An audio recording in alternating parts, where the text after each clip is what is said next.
Hey you guys, sorry I haven't been doing a whole bunch of videos lately. I'm going to apologize in advance for that. Trying to get done with a whole bunch of stuff, and I'm going to be reconstructing my reptile room that I'm currently in right now. The video that I wanted to do today was tools for the snake/reptile keeper in general.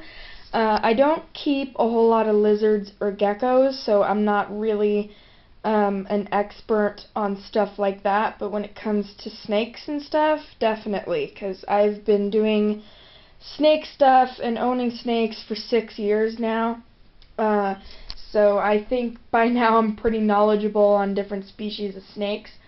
So these are just some tools that I use personally. You guys obviously don't have to have everything that I have. These are just good things to think about investing in. I'm not going to push you guys to do anything that you don't want to get or you're not really interested in investing in. But if you're going to be keeping a whole lot of reptiles, all of this stuff is kind of a good thing to keep in mind. Also, I have the flat surface right now on top of Iduna's cage. We can go ahead and pop in here and see her really quick. She's currently on the cold side, which is very unusual, but, you know, whatever. If you guys follow my Instagram, you'll be able to keep up to date with Iduna's condition on her pregnancy. But anyways, let's get off topic of that right now. We're going to focus on the tools of keeping reptiles and what you should think about investing in. I'm not going to say that you should, like you have to, but you know. So obviously you see a whole bunch of assortments of different things here. We're going to start from, oh my gosh, I don't even know where to start.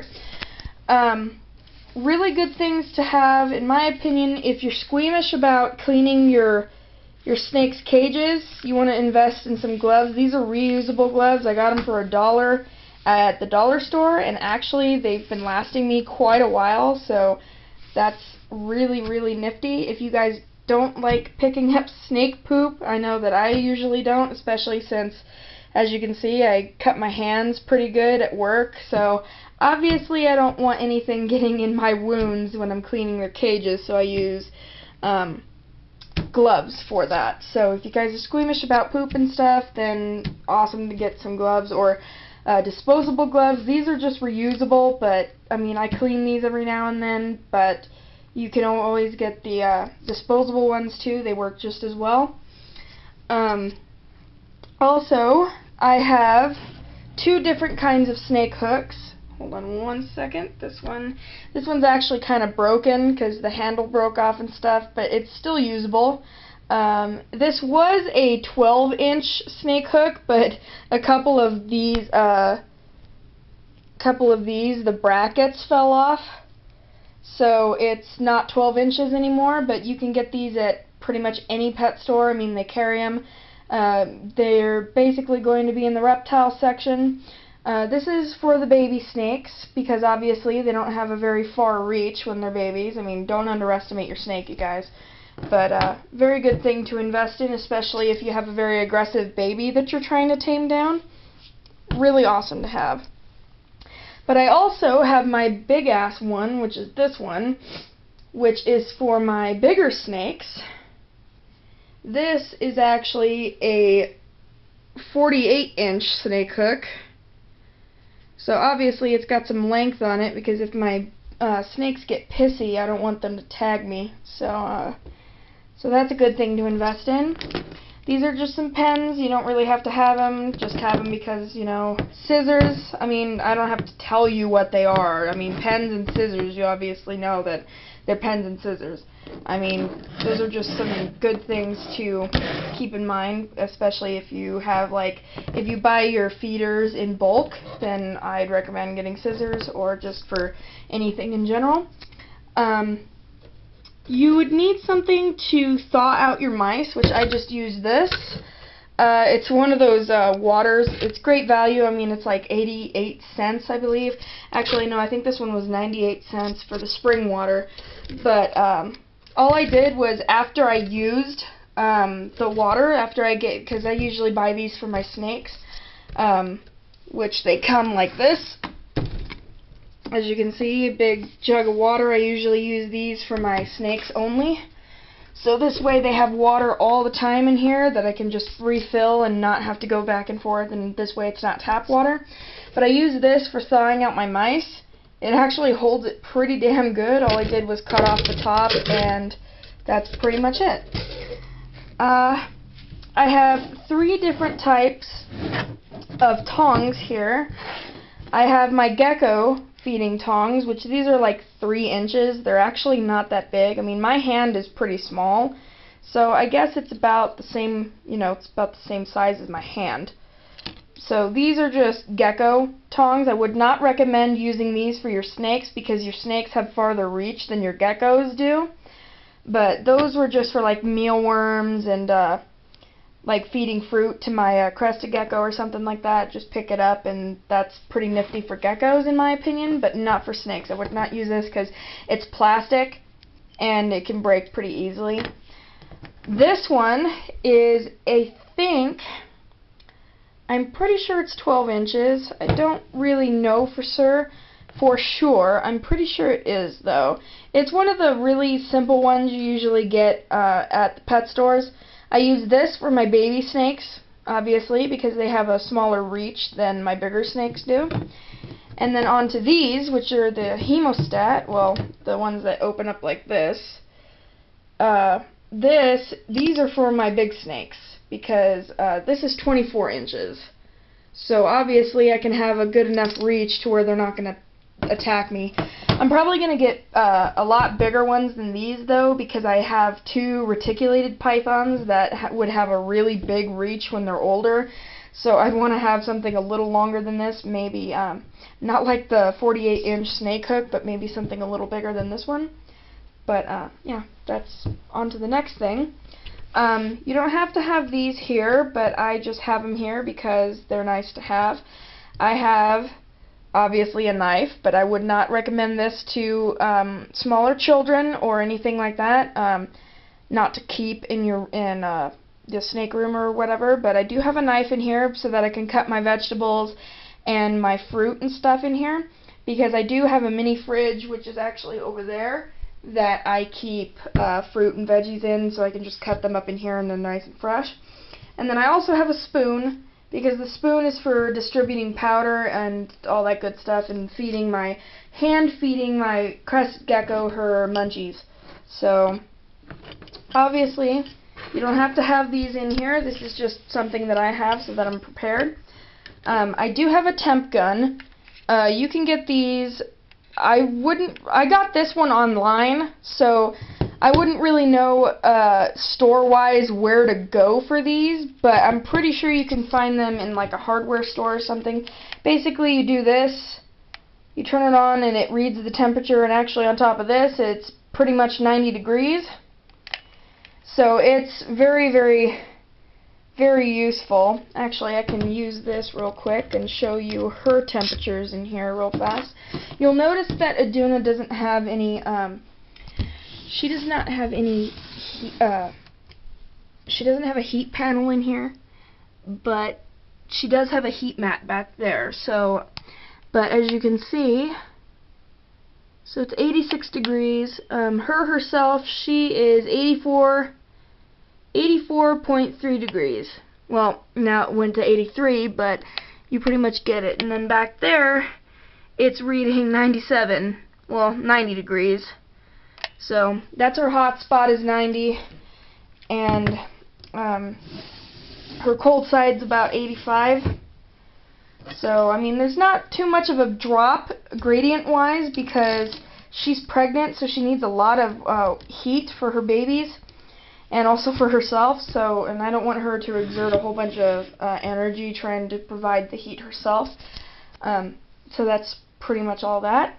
Also, trash bags. Yay! It's not a need, but it's something. I have my trash can right there that I actually have to line my stuff with, so I have to put a trash bag in there. But good thing to have is a trash bin. I mean, I use that thing on a daily basis in here, so really good thing to invest in. I mean, that trash can cost me like $5, so really not that big of a deal. Moving to the back accessories here, we have some paper towels, obviously. You can use them for cleaning, or you could use them for bedding. Either way works. I mean, you don't have to use it one or the other, but these are the strong paper towels, because I noticed that with bedding and stuff, it's a lot better to do it that way. Also, moving these forward, I have this is for the water. If you want to use tap water, I actually don't use this very often because I very rarely use tap water. But if you don't have a choice and you're using tap water from the faucet and stuff like that, you just put a few drops of this in there, and it pretty much, it's like if you were getting tap water for your fish tank, for example. Like, there's stuff out there that cleanses it of chlorine and stuff so it doesn't kill your fish. This is pretty much the same thing. It kills chlorine and all the other stuff in there. It like sanitizes it so it's drinkable for your reptiles. But, you know, because you don't want to feed, oh my god, you don't want to give them water just straight out of the faucet without putting some kind of conditioner in it, which basically this is what it is. This is by ZoomEd. Normally I don't, you know, disclose brands or anything, but this is actually really good. It does its job, but make sure to clean it out every every 2 days, because this stuff gets really slimy and it's disgusting after a while. So I have two other things here, which I'm sure a lot of people have heard about, which is Preventamite right here. Basically, this is just to prevent mites, which are outside parasites from getting to your snakes inside their enclosures. Being that it is springtime right now, I'm probably going to do Preventamite for all my cages, just because, you know, I don't want any mites, because I've had mites before, and guys, it really sucks. Especially if you catch it late and it spreads to your collection, or if you have a large collection of animals. Getting rid of mites is a pain in the ass, let me tell you. You just don't want them, okay? The snake gets pissy because it's being chewed on, basically. I mean, even dogs and cats that have fleas and stuff, I mean, that's annoying to them, and mites are pretty much fleas to snakes, so, or any other reptile, really. So, Preventamite is a must in my book if you have a large collection. If you have a small, like if you only have like 1 or 2 snakes or geckos or whatnot, I don't think you really need to have Preventamite, but if you wanted to keep it, you can go ahead and do it. This costed me about $19–20 for this can. I know it's a very small can, but you don't have to spray a whole lot of this, guys. You just have to do like 1 dose, and that's like it. And it holds up for, I think, about 6 months, and then you can respray again. But remember that this is a poison, so you don't want your snakes to be in the cage when you're doing this, because it can harm your snakes and potentially kill them. It even says on the back and the instructions and stuff, and, you know, all that good stuff. So you want this properly ventilated when you're doing this too, because it's a vapor, because when you spray it out, it just kind of hazes in there. So you want this to just kind of, you know, just read the instructions on the back, okay? And obviously I have Mite Off, also a product by ZoomEd. Actually, to be completely honest, let me go review this really quick. This is a Natural Chemistry Healthy Habitat. This is a cleaning utensil. I use this for cleaning my cages. It smells really good, and it really does what it's supposed to do. Like, I'm not even exaggerating. Like, this stuff is amazing. Natural Chemistry. The Mite Off spray that I have right here is normally not the one I usually get. I usually get the Mite Off spray by Natural Chemistry because their spray actually does a lot better, but this one does its job too. I just feel like I want to stick with Natural Chemistry. But the Mite Off spray is amazing. You can spray this on your reptiles, especially if they are infested with mites. So you can pretty much just use this. You squirt it. I freaking lost the lid to this thing a while ago. So you basically spray it on your reptiles and you let them soak in it for, I don't know, about 5–10 minutes in my opinion. Rinse them off, spray them again, and then you do that treatment I would say every week, because that's what I did. I mean, you don't have to, like, I mean, it says about like 5 days, but I wait a week to do treatments, so this way the snake has time to not be so stressed and stuff, because it is very stressful. So, really good things to have. Also, hand sanitizer, not a must, but I use it because I have a lot of snakes. And when I handle one snake, I go grab a squirt, wash my hands in it, and go to the next snake. Because if they had any parasites, I don't want the parasites getting to the other snake, basically. I have a weight scale, well, a gram scale right here that I weigh my babies with. You don't have to get any of this stuff. This is just stuff that I'm doing a project with. It's actually the stuff that I use to get their tags made. Again, it's not a must. I do log their stuff. So I do log everything that happens, shedding, and I had to make a new one because my other 2 ones of these are completely full with stuff. Because, I mean, it's 6 years of good stuff. So, I mean, as you can see, it's basically how much they weigh within a month, and then it's being charted when they shed and when bad things happen, like mites or anything like that. So these is just a log book. You don't have to have it. It's just a nifty thing to have, in my opinion. The next thing that I'm going to just show you, I would not recommend this to beginners to try with your snakes, because unless you've been having your snakes for a while and you've done it before and you know exactly what you're supposed to do, then by all means go ahead and try this, but I would not recommend this to anyone else. As you see, I have some band-aids in here just in case I get tagged by some of my snakes, and basically first aid stuff. I've never really been bit before, like really bad to the point where I was bleeding all over the place, but really good thing to have, in my opinion. You'll see that I have a human medication in here, which is Broncaid, as you can see. The reason why I have this in here is along with the vitamin, well, it's vitamin B with B12 complex. So what I did with this is basically one of my boas got an upper respiratory infection.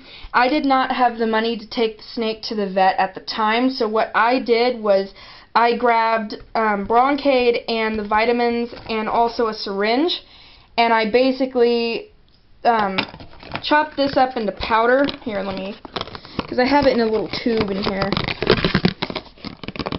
Oh my gosh, come on now. This is hard to do with one hand, just saying.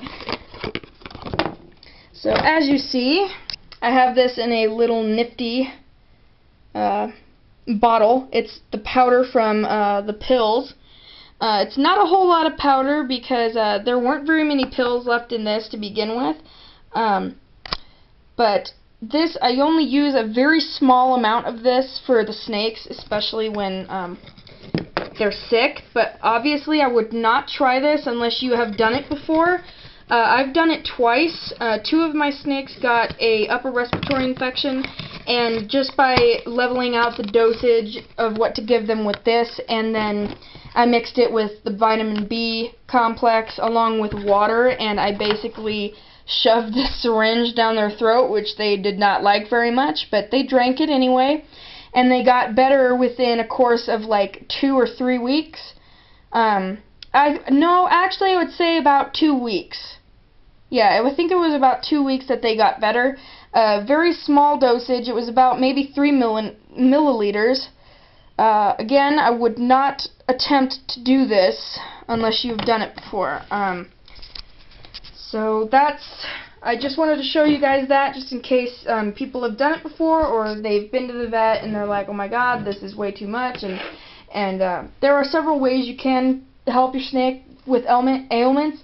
Like scale rot you can do at home, upper respiratory infection you can do at home, as long as it's not really, really bad. Like, I mean, if it got to the point where your snake's dying, then you need to take it to the vet. But, I mean, I'm not a doctor, so please don't treat me like one, a vet anyway. But that is pretty much all I wanted to say for this video. I know it's a long one, but I thank you guys for watching anyway. So you guys don't have to follow any of these things that I have personally. These are just things that I'm doing. But feel free. I just wanted to share my opinions on a couple of things. So thank you for hanging out with me this long. I know this is probably the longest video I'll probably ever do, but it's full of information and stuff like that, so I hope you guys enjoyed it. So hit that like button if you liked it, favorite it, subscribe if you haven't already, and we will definitely see you next time.